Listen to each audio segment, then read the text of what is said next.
ಎಲ್ಲರಿಗೂ ನಮಸ್ಕಾರ ಸ್ನೇಹಿತರೆ, ಶುಭ ಸಂಜೆ. ಶ್ರೀ ಗುರುಭ್ಯೋ ನಮಃ. ನಾನಿವತ್ತು ಯಶವಂತಪುರದಲ್ಲಿ ಸುಬೇದಾರ್ ಪಾಳ್ಯದಲ್ಲಿರುವಂತಹ ಕಾಳಿ ದುರ್ಗಾ ಪರಮೇಶ್ವರಿ ದೇವಸ್ಥಾನದಲ್ಲಿದ್ದೀನಿ. 1955ರಲ್ಲಿ ಸ್ಥಾಪನೆ ಆದಂತಹ ಇದು ತುಂಬ ಪ್ರಸಿದ್ಧವಾದಂತಹ ಒಂದು ದೇವಸ್ಥಾನ. ಅಮ್ಮನವರು, ಮಹಾಗಣಪತಿ, ನವಗ್ರಹಗಳು, ವಿದ್ಯಾಗಣಪತಿ, ಕಾಶಿ ವಿಶ್ವನಾಥ, ನೋಡ್ತಾ ಇದ್ದೀರಾ, ಕಾಶಿ ವಿಶ್ವನಾಥ, ಎದುರಿಗೆ ನಂದಿ ಇದೆ. ಗಣಪತಿ ನಾವಾಗಲೇ ನೋಡಿದ್ರಿ ನೀವು. ಪಾರ್ವತೀ ದೇವಿ, ಸತಿಯಾದಂತಹ ಪಾರ್ವತೀ ದೇವಿ. ಮತ್ತು ಈ ಕಡೆ ಹೊರಾಂಗಣಕ್ಕೆ ಬಂದರೆ, ಮುಖ್ಯವಾದಂಥ ಒಂದು ಇದಕ್ಕೆ ಬಂದರೆ ಇಲ್ಲಿ ನಿಮಗೆ ವೇಣುಗೋಪಾಲ ಸ್ವಾಮಿ, ಅದ್ರ ಜೊತೆಗೆ ಕಾರ್ತಿಕೇಯ, ಸುಬ್ರಹ್ಮಣ್ಯೇಶ್ವರ, ಲಕ್ಷ್ಮೀ ಸತ್ಯನಾರಾಯಣ ಅಂತೆ. ಸತ್ಯನಾರಾಯಣ ದೇವ ವಂದೇ ಕಾಮಧುಪಂ ಲೀಲಾಯ ವಿಶ್ವಯನೇ ತಸ್ಮೈ ನಮೋ ನಮಃ. ಲಕ್ಷ್ಮೀ ಇರುವಂತಹ ಸತ್ಯನಾರಾಯಣ. ಅದ್ರ ಜೊತೆಗೆ ಭಗವತಿ ದುರ್ಗಾದೇವಿ, ಓಂ ದಂ ದುರ್ಗಾಯ ನಮಃ. ದೇವಸ್ಥಾನ ತುಂಬ ಪ್ರಾಮುಖ್ಯವಾಗಿ ತುಂಬ ಚೆನ್ನಾಗಿದೆ. ನಾನಿಲ್ಲಿ ಕೂತ್ಕೊಂಡು ಸುಮಾರು ಹಾಫ್ ಆನ್ ಅವರ್, ಮುಕ್ಕಾಲು ಗಂಟೆ ಕೂತವಾಗ ನನಗೆ ದೇವಗಣಗಳು, ಶಿವನ ಗಣಗಳೇನಿದೆ ಅದಕ್ಕೂ ನಾವು ಕಾಣಿಸಿದ್ವು. ತುಂಬ ಚೆನ್ನಾಗಿದೆ. ಇದು 1955ರಲ್ಲಿ ಈ ಪುಣ್ಯಾತ್ಮ ವೆಸ್ಟ್ ಬಂಗಾಳದಿಂದ ಬಂದು ಸ್ಥಾಪನೆ ಮಾಡಿರುವಂಥವ್ರು ಇವರು ಇವತ್ತಿಗೂ ಇವ್ರ ಫೋಟೋ ಇಲ್ಲೇ ಇದೆ. ರಾಮಕೃಷ್ಣ ಪರಮಹಂಸರ ಮುಖ್ಯ ಶಿಷ್ಯರು ಅಂತ ಹೇಳ್ಬೋದು. ರಾಮಕೃಷ್ಣ ಪರಮಹಂಸರು ನಿಮ್ಗೆ ಗೊತ್ತಿದ್ದಂಗೆ, ಸರ್ ಇಲ್ಲಿ ನೀರು ಹೋಗ್ತಾ ಇದೆ. ರಾಮಕೃಷ್ಣ ಪರಮಹಂಸರು ನಿಮ್ಗೆ ಗೊತ್ತಿದ್ದಂಗೆ ಮಹಾಕಾಳಿ ಭಕ್ತರು.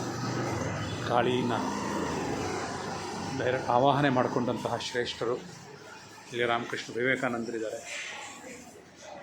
ಶಾರದಾ ದೇವಿ ಇದ್ದಾರೆ, ರಾಮಕೃಷ್ಣ ಪರಮಹಂಸರು ಇಲ್ಲಿದ್ದಾರೆ. ಮಧ್ಯದಲ್ಲಿರೋರು ಯಾರಂತ ಗೊತ್ತಾಗಲಿಲ್ಲ, ಹೆಸರು ಗೊತ್ತಿಲ್ಲ ಅವ್ರದ್ದು. ಸೊ ಈ ಥರ ಒಂದು ದೇವಸ್ಥಾನ, ಪ್ರಮುಖವಾದಂತಹ ಒಂದು ಇದು ತೋರಿಸ್ತಾ ಇದ್ದೀನಿ.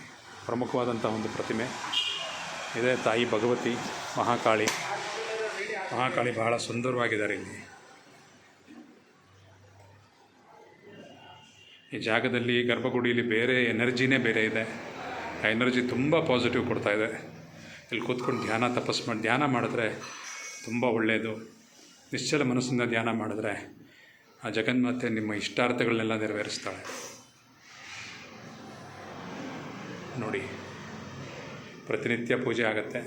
ಬೆಳಗ್ಗೆ 5:30ಗೆ ತೆಗಿತೀರಾ ಅಲ್ವಾ? ಬೆಳಗ್ಗೆ 5:30ಯಿಂದ 11:30, ಪುನಃ ಸಂಜೆ 5:30ಯಿಂದ 8 ಗಂಟೆ. ಇವರೇ ಅರ್ಚಕರು. ಹೆಸರೇನು ಸರ್ ನಿಮ್ಮದು? ಶಿವಕುಮಾರ್ ಅಂತ. ಓಕೆ.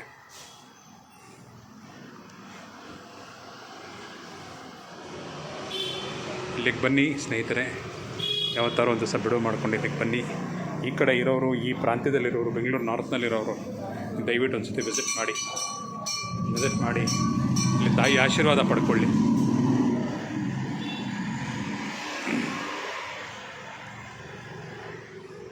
ಹೀಗೆ ಇನ್ನೊಂದು ದೇವಸ್ಥಾನಗಳ ಬಗ್ಗೆ ಎಲ್ಲ ವಿವರಿಸ್ತಾ ಹೋಗ್ತೀನಿ ಒಂದೊಂದಾಗಿ. ಯಾಕಂದರೆ ಮೊನ್ನೆ ಅನಾಹತ ಚಕ್ರದ ಬಗ್ಗೆ ಹೇಳಿದವಾಗ ಯಾರೋ ಒಬ್ಬರು ಕಾಮೆಂಟ್ ಹಾಕಿದರು, ಇದೆಲ್ಲ ನಿಲ್ಲಿಸಿ ದಯವಿಟ್ಟು ಬೇರೆ ಏನಾದರೂ ಮಾಡಿ ಅಂತ. ಮೋಸ್ಟ್ಲಿ ಜನಗಳಿಗೆ ಹೇಗೆ ತೊಗೋತಾ ಇದ್ದಾರೋ ಜನಗಳು ಗೊತ್ತಿಲ್ಲ. ಅದಕ್ಕೆ ನಾನು ಈ ಥರ ಮಾಡ್ತಾಯಿದ್ದೀನಿ. ಇದು ಸುಬೇದಾರ್ ಪಾಳ್ಯದಲ್ಲಿರುವಂಥ ಒಂದು, ಸುಬೇದಾರ್ ಪಾಳ್ಯ, ಯಶವಂತಪುರ, ಇಲ್ಲಿರುವಂಥ ಒಂದು ಕಾಳಿ ದುರ್ಗಾ ಪರಮೇಶ್ವರಿ ದೇವಸ್ಥಾನ. 10 ಮಹಾವಿದ್ಯೆಗಳೇನಿದೆ ಅದು ಪ್ರತಿಯೊಬ್ಬ ಮನುಷ್ಯನಿಗೂ ಕಲಿಬೇಕು. ಬಟ್ ಎಲ್ಲರಿಗೂ ಕಲಿಯೋಕ್ಕಾಗಲ್ಲ, ತುಂಬ ಕಠಿಣವಾದ ವಿದ್ಯೆಗಳು. ಅದರಲ್ಲಿ ಪ್ರಥಮ ವಿದ್ಯೆ ಬಂದ್ಬಿಟ್ಟು ಮಹಾಕಾಳಿಯವ್ರದ್ದೇ. Mahakali is the basic of the 10 Mahavidyas. So ಇಲ್ಲಿಂದನೇ ನಿಮಗೆಲ್ಲ ಸ್ಟಾರ್ಟ್ ಆಗುತ್ತೆ. ಇಲ್ಲಿಗೆ ಬನ್ನಿ, ಒಮ್ಮೆ ನೋಡಿ, ದರ್ಶನ ಮಾಡಿ, ಆಶೀರ್ವಾದ ಪಡ್ಕೊಳ್ಳಿ.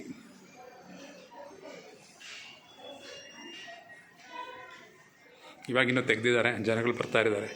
7:30-8 ಗಂಟೆಗೆ ಬಂದರೆ ತುಂಬ ಕ್ರೌಡ್ ಇರುತ್ತೆ. ಎಸ್ಪೆಷಲಿ ಶುಕ್ರವಾರ, ಮಂಗಳವಾರದಂತೂ ತುಂಬ ಒಳ್ಳೆಯ ಕ್ರೌಡ್ ಇರುತ್ತೆ. ದಿನಾಗಲೂ ಪ್ರಸಾದ ವಿನಿಯೋಗ ಆಗುತ್ತೆ.